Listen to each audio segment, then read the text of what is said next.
How to remove Snapchat friends. Welcome back to the channel, guys. Today we are gonna learn how you can remove Snapchat friends.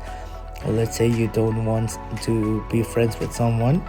All you have to do is go ahead and press their profile.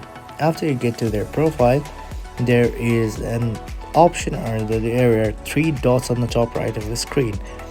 After you press it, there are multiple options, in which in second option you can see it says manage friendship.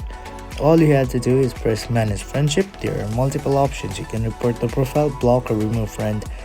After you press the remove friend options, it asks you to confirm if you don't want to be friends with that person anymore.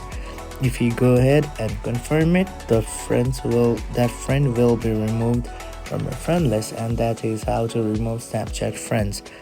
That's it for today, guys. If you got any other questions, feel free to ask in the comment section, and see you guys in the next one.